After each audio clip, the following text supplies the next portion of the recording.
When this woman had to bury her husband, she wasn't sad like you might expect. She secretly married him for his money, and now everything he owned was about to be hers. But what she did not know was that a huge and bizarre surprise was waiting for her around the corner. But before we start, smash the like button, subscribe, and don't forget the notification bell so you never miss any of our upcoming stories. At her husband's funeral, people could already clearly see the shady shallow intent of his wife. While everyone attending was looking sad, staring at the coffin or the ground, his wife Miranda was looking upwards at the sky, smiling the entire time. She was daydreaming about everything she could buy with the money she was about to receive. She had big plans, but things would turn out quite differently for her. It was hard to watch for her husband's family, who never liked the woman very much. They tried to ignore her as much as possible, but Miranda wouldn't make that easy.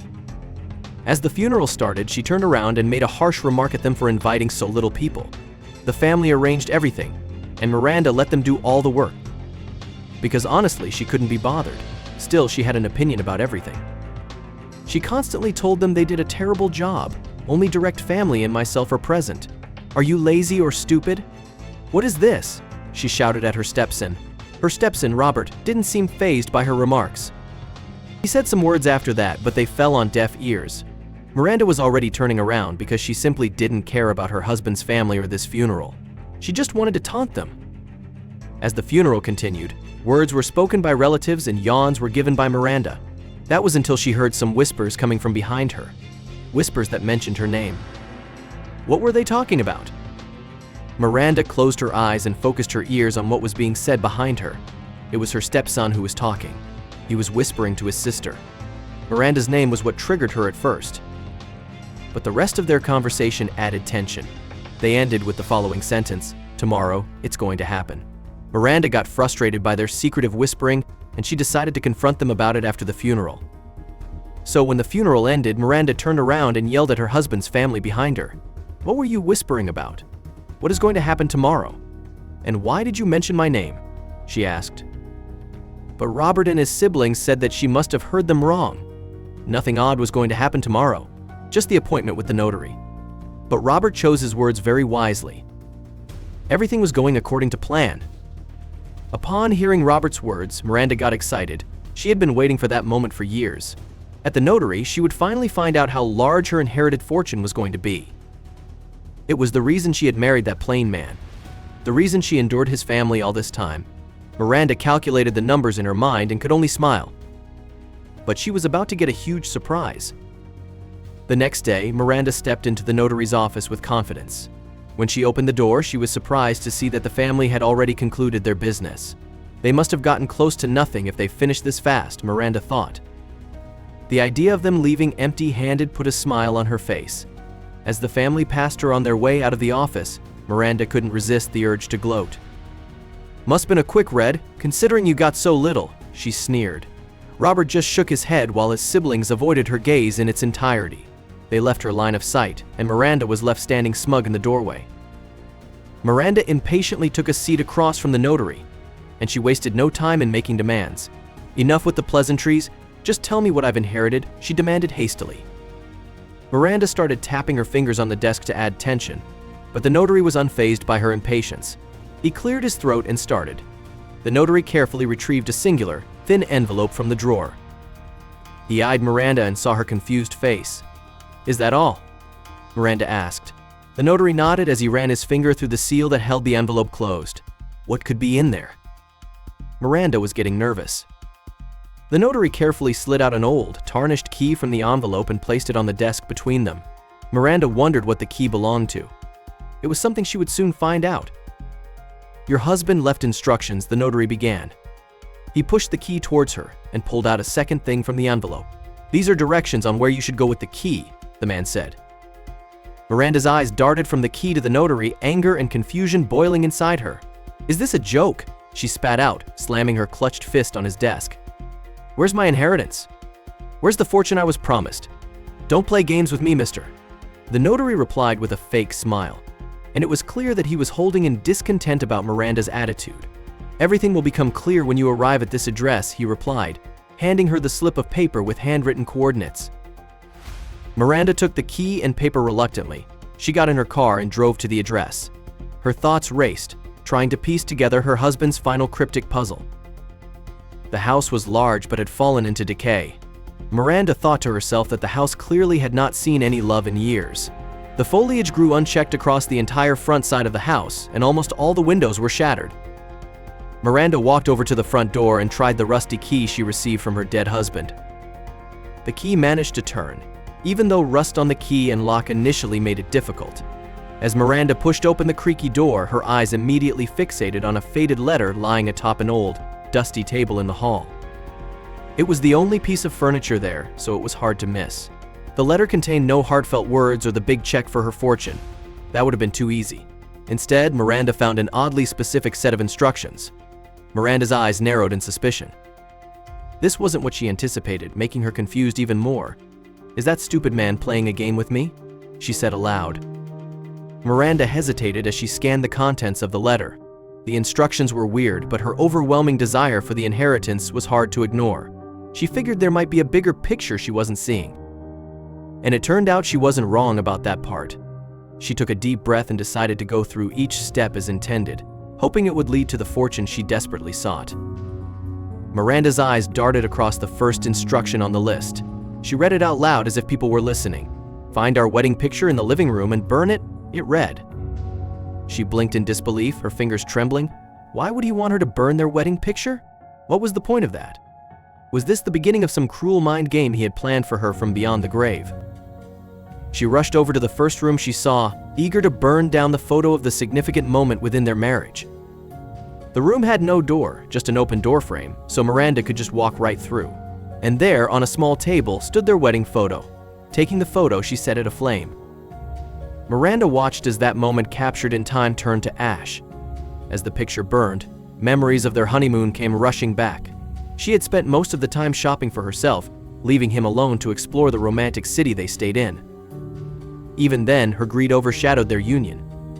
With the ashes of the photo still warm, Miranda clutched the list tightly and read out the second instruction. "Go to the master bedroom and tear up the letters you'll find there," the next instruction demanded of her. Without hesitation, she stormed up the creaking staircase. She was determined to find these letters quickly because she still believed that it was necessary for her inheritance to become a reality. Little did she know. Upon reaching the top of the staircase, a dimly lit bedroom came into view. Miranda found it weird at first that there was still electricity in this room. The rest of the house was deprived of such luxury. And on that bed, a stack of neatly sealed envelopes were present. Miranda stepped closer, with only tearing them to pieces in mind. For good measure, she opened one and read it impatiently. The letters were written by her husband. Love letters he had written in the past, declaring his love to her over and over. They were her husband's longing for genuine love and connection. Every sentence read made it painfully evident that while she saw their relationship as a transaction, he saw a hopeful and loving partnership. You might think that now the part would come where this hard-headed woman would understand the error of her ways. The part where she would wipe away a tear and see her dead husband in a new light. Well then, you're wrong. Somehow, these kind words did not affect her at all. With cold detachment, she viewed them as just obstacles in her path to wealth.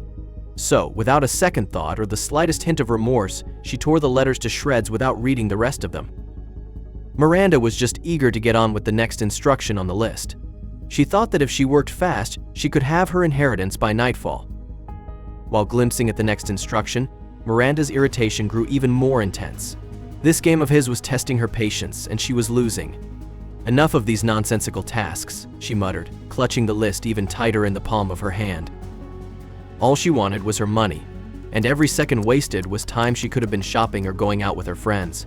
But instead, she was stuck here in this musky house. The next task on the list was the last one, and Miranda was glad that it was. It meant that she could be done with this, and that her money couldn't be far away anymore. The instructions read, "In the basement you will find a piece of furniture containing your future." This was it. Her inheritance had to be down in the basement, right? She wanted that money with all her heart. It was the only thing on her mind for the last 4 years. The moment she married her husband, she was already counting down to the day of his passing. To Miranda, it felt like the inheritance was her right. She had earned it by sticking with that old man and his distasteful family, even though she herself was the distasteful person. But Miranda didn't see it that way. "It's time to bear fruit, husband." With hurried footsteps, Miranda rushed through the house. She searched desperately for the entrance to the cellar. Her hasty footsteps could be heard in every room of the house. It made sense that this last piece of the puzzle would be well hidden, but as mentioned before, Miranda was an impotent woman. "Where is it? Where did you hide it?"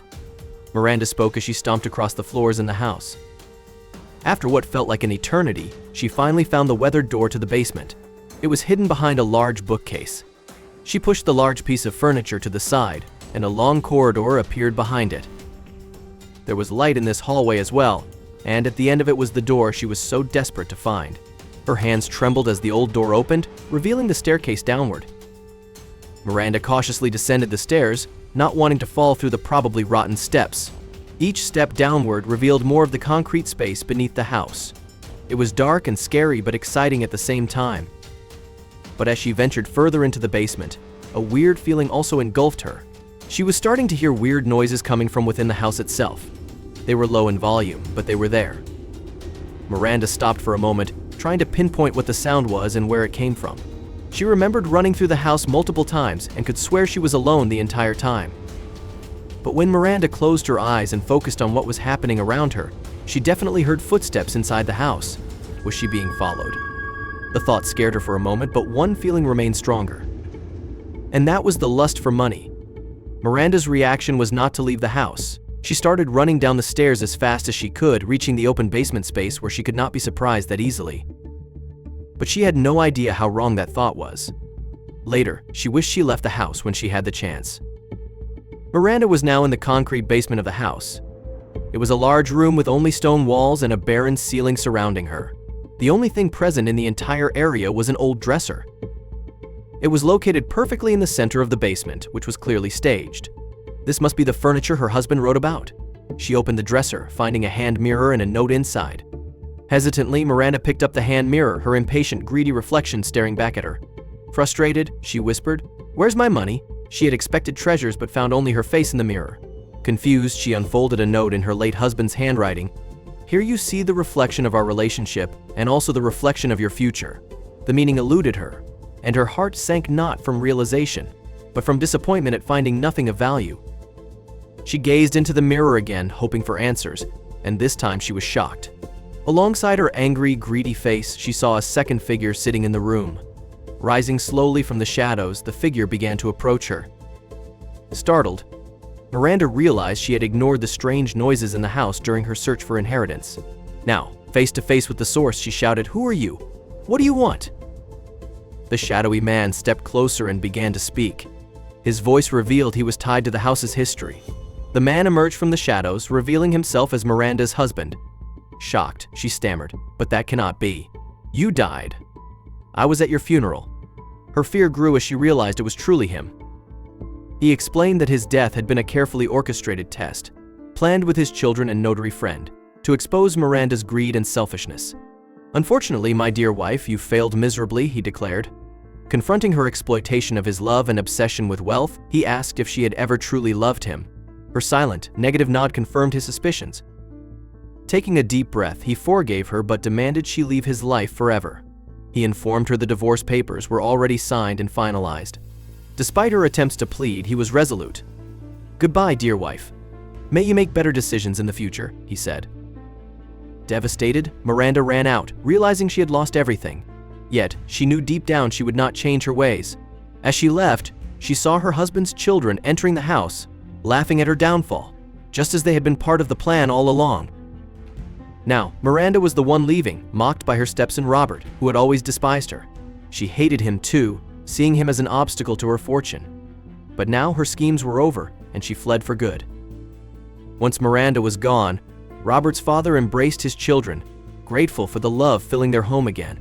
He shared his plan to give away half of his fortune before his death, with the condition that it must be used for a meaningful project. The children quickly agreed, deciding to rebuild their father's old family home.